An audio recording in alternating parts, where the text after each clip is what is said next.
끝나고 점심 식사 꼭 하고 가셔야 됩니다. 오늘 본문의 말씀인 여호수아 14장 말씀은요, 가나안 땅 분배에 대한 이야기입니다. 이스라엘 백성들은 가나안 땅의 많은 곳을 정복하였지만 아직도 몇몇 성읍들은 정복하지 못한 채 미완의 사명으로 남아 있었습니다.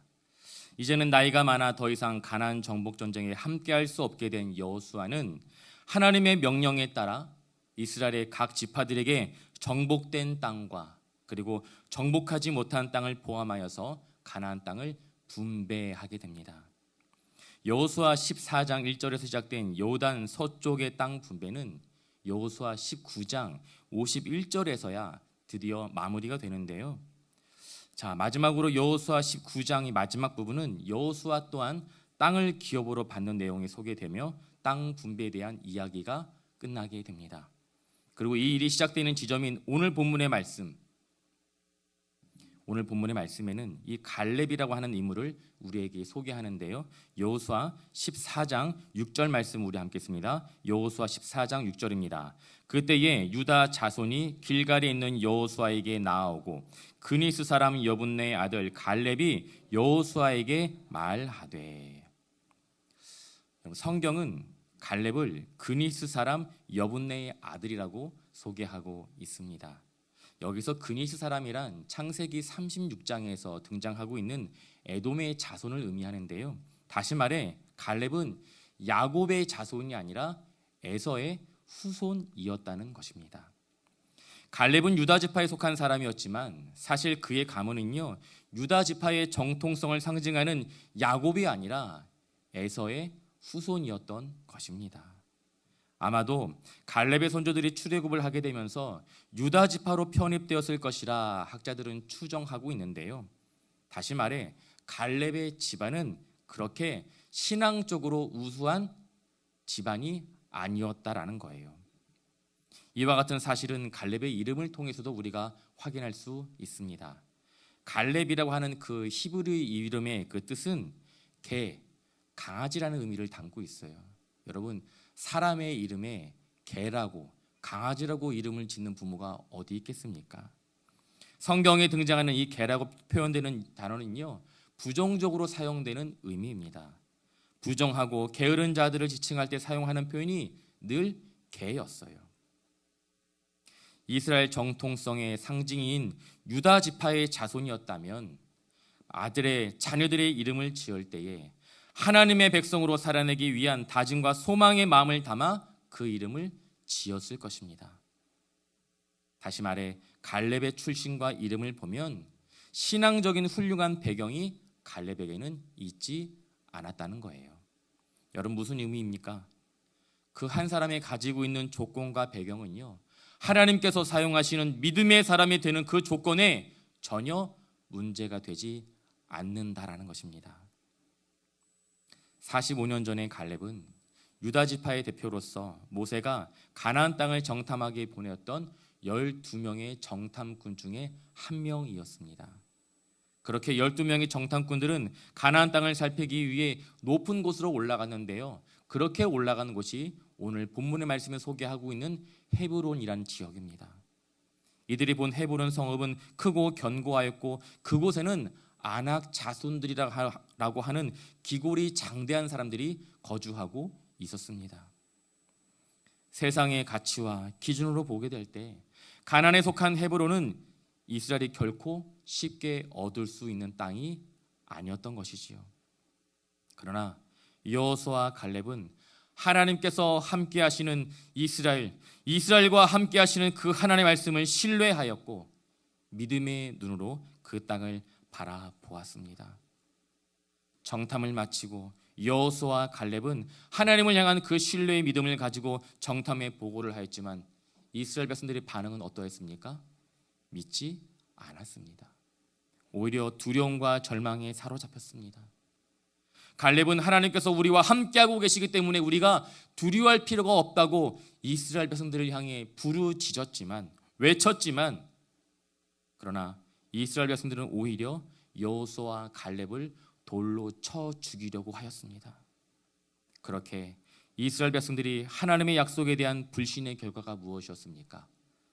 가나안 땅을 정탐한 그 40일 중 하루를 1년씩을 계산하여서 그렇게 이스라엘 백성들은 40년이라고 하는 그 광야의 생활을 하게 되었던 것이지요. 그러나 여호수아와 갈렙만 그곳에서 생존할 수 있게 된 것입니다. 자, 하나님을 향한 믿음의 눈으로 가나안 땅에 대한 보고를 하였던 그 갈렙은 모세를 통해 하나님으로부터 특별한 약속을 받게 되는데요. 우리 민수기 14장 24절 말씀, 민수기 14장 24절 말씀을 우리 함께 읽습니다. 그러나 내 종 갈렙은 그 마음이 그들과 달라서 나를 온전히 따랐은즉 그가 갔던 땅으로 내가 그를 인도하여 드리리니 그의 자손이 그 땅을 차지하리라. 아멘. 아멘. 45년이라는 시간이 흘러 여호수아를 통해 이스라엘 지파들에게 땅 분배가 진행되고 있는 그 어느 날 85세가 된 노인 그 갈렙이 여호수아를 찾아와 한 가지 요구를 합니다. 여러분, 그 요구가 무엇입니까? 그것은 45년 전 모세를 통해 하나님께서 자신에게 약속하셨던 그 땅을 나에게 달라고 이야기하는 거예요. 여러분, 그렇다면 갈렙이 요구했던 그 땅은 과연 어떠한 땅이었을까요? 12명의 정탐꾼들이 가나안 땅을 살피기 위해 올랐던 산, 바로 그 헤브론입니다. 헤브론은요, 해발 1000m가 조금 안 되는 고산지대입니다. 여러분 생각해 보세요. 고산지대에 이스라엘 백성들이 정착하여서 충분히 살만한 평야와 그런 강이 있을까요? 아니에요. 없습니다. 다른 지파들은 땅 분배를 받기 꺼려했던 험한 지역이 바로 헤브론이었던 것입니다. 더 큰 문제가 있었어요. 헤브론 산지는요, 아직 정복되지 않은 땅이었다는 것입니다. 헤브론은 아직 이스라엘 백성들이 정복하지 못한 미완의 땅이었습니다. 뿐만 아니라 그 땅은 네피림의 후예인 거인족 아낙 자손들이 높고 견고한 성을 쌓은 채 살고 있었습니다. 여러분 생각을 해보세요. 보상으로 무언가 땅을 받으려고 한다면 무언가 투자할 만한 가치가 있어야 되는 것 아니겠습니까? 이도 아니면 당장 그곳에 들어가서 살 수 있을 만큼 안정된 환경이 있어야 되는 것 아니겠습니까? 제가 어느 날 성도님들에게 제가 여러분들에게 땅을 나눠드리겠습니다. 금호동 100평, 평양 100평 어디를 받으시겠습니까? 평양 땅 받으시겠습니까? 아니에요. 평양 갈 수나 있는 곳입니까? 그런데 지금 갈렙은 이 불완전한 미완전한 땅을 자신에게 달라고 이야기하고 있는 것입니다. 아직 정복하지 못한 그 헤브론을 자신의 기업으로 달라고 이야기하고 있는 거예요. 여러분, 갈렙이 어떤 사람입니까? 갈렙은 여호수아와 함께 이스라엘의 대표로서 가나안 땅을 정탐하였던 리더였습니다. 뿐만 아니라 하나님을 향한 그 믿음의 고백으로 가나안의 입성을 보장받은 사람이었습니다. 출애굽 1세대 중에 남은 2명의 생존자 중에 1명이었어요. 인간적으로 생각을 해본다면 갈렙은 충분히 자신이 세운 공로에 대해서 이야기하면서 이미 점령한 땅 중에 가장 풍요롭고 좋은 평화로운 땅을 달라고 요구할 수 있었습니다. 충분히 그럴 만한 자격이 갈렙에게는 있었어요. 그러나 갈렙은 그렇게 하지 않았습니다. 오히려 자신에게 남은 그 사명을 완수할 수 있는 기회를 달라고 헤브론 땅을 요청하고 있는 것입니다. 여호수아 14장 10절과 11절 말씀, 우리 여호수아 14장 10절과 11절 말씀 우리 함께 있습니다.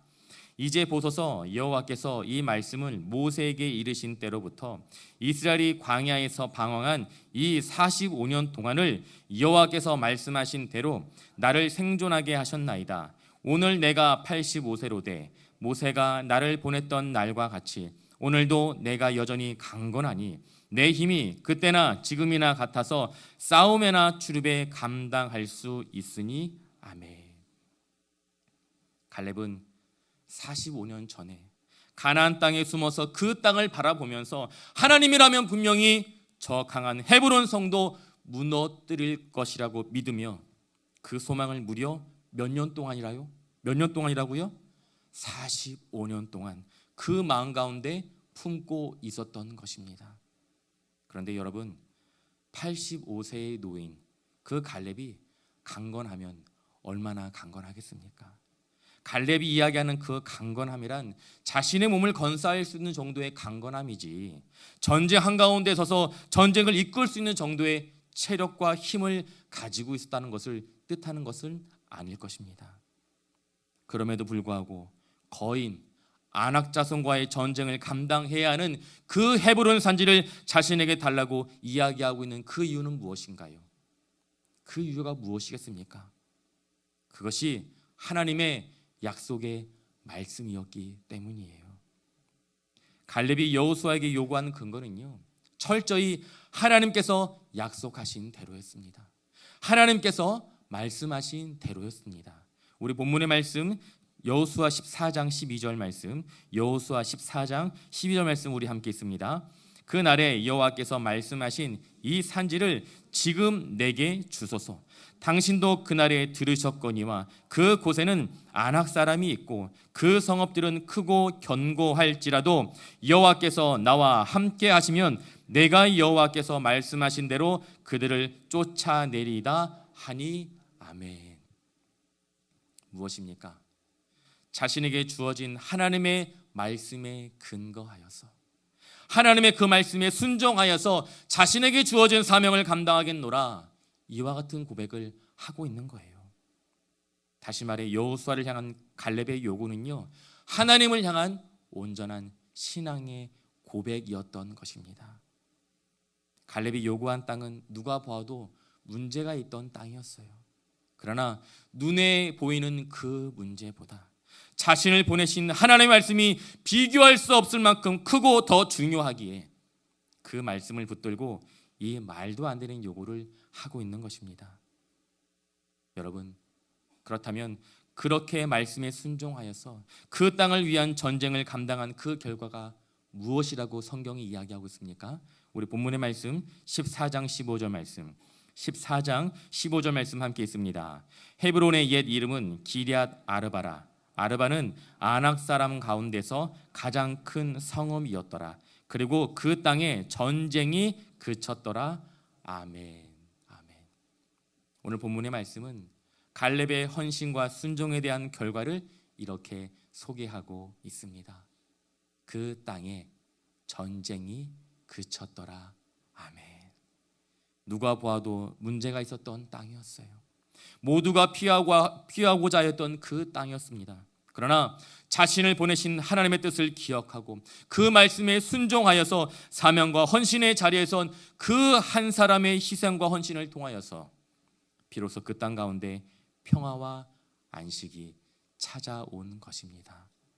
바라는 것은 이 자리에 모인 우리 모두의 순종과 헌신을 통하여서 우리의 가정 가운데, 우리의 공동체 가운데 하나님의 평안과 안식이 임하길 간절히 소망합니다. 자, 땅 분배가 끝나게 되었어요. 그런데 갈렙의 요구와는 정반대의 이 상반된 지파의 한 요구가 있었습니다. 하루는요, 요셉 지파가 여호수아를 찾아와서 이렇게 이야기를 하는데요, 여호수아 17장 14절 말씀을 우리 함께 읽습니다. 여호수아 17장 14절입니다. 요셉 자손이 여호수아에게 말하여 이르되 여호와께서 지금까지 내게 복을 주심으로 내가 큰 민족이 되었거늘 당신이 나의 기업을 위하여 한 제비 한 분깃으로만 내게 주심은 어찌하심이니까 하니. 여러분, 무슨 이야기입니까? 하나님이 우리를 축복하셔서 다른 지파보다 더 큰 지파가 되었는데 다른 지파와 동일하게 땅을 분배해 주는 것은 공평하지 않다고 이야기하는 것입니다. 자신들이 더 많은 인원을 가지게 되었으니 더 많은 땅을 받아야 한다고 이야기하는 것이지요. 강단에서 할 소리는 아니지만 이런 사람들을 가리켜 전문적으로 이야기하는 표현이 있어요. 무엇일까요? 양아치죠. 아직도 이스라엘 백성들에게는 감당해야 할 싸움이 남아 있습니다. 뿐만 아니라 몇몇 지파들은 처음부터 다시 정복 전쟁을 치러야 하는 상황입니다. 그런데 요셉 지파는 당황스러울 정도로 이기적인 요구를 하고 있어요. 여러분, 생각을 해보세요. 더 많은 숫자의 군대를 가지고 있다면 오히려 더 어려운 땅을 배정받아서 사명을 감당해야 하는 것 아니겠습니까? 심지어 요셉 지파는 다른 지파들에 비해서 이미 정복한 땅을 더 많이 분배받았습니다. 사실 요셉 지파가 분배받은 그 땅은요, 이미 승리하여서 얻은 31개의 성읍을 상당한 부분 이미 받게 되었습니다. 그럼에도 불구하고 더 많은 땅을 달라고 여호수아에게 요구하고 있는 거예요. 여러분, 요셉 지파가 왜 이와 같은 요구를 한 것일까요? 그 이유는 가나안 땅의 분배를 사명의 관점에서 바라보지 않고 보상의 관점으로 바라보았기 때문입니다. 요셉 지파의 태도는 갈렙과는 전혀 다른 모습을 우리에게 보여주고 있는 것이지요.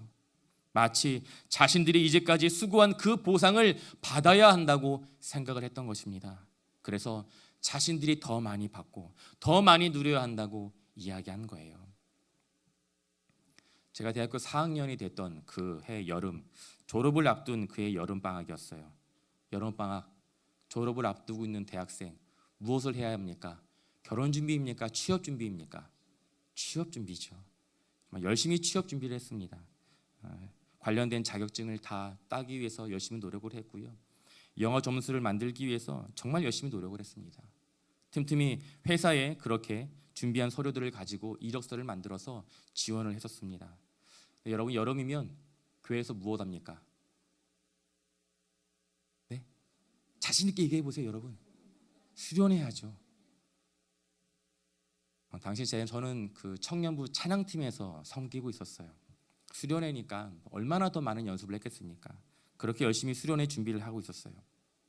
자, 어느 날 한 통의 전화가 걸려왔어요. 제가 지원했던 한 회사에서 면접을 보러 오라고 이야기한 전화였습니다. 할렐루야. 여러분 별로 기뻐하지 않으시는 것 같아요. 남의 일이라고. 제가 정말 가고 싶었던 회사였어요. 그리고 관심이 있었던 업무였습니다. 참고로 저는 무역을 전공한 사람입니다. 예전에 제가 누구한테 전공이 저에게 뭐냐고 물어보시길래 무역이요라고 얘기했더니 무용이라고 오해를 하시고, 절대 무용할 몸이 아닌데 어쩌다가 그런 전공을 선택했냐고 그렇게 얘기하셨던 분이 계셨는데, 저는 국제무역학을 전공했습니다.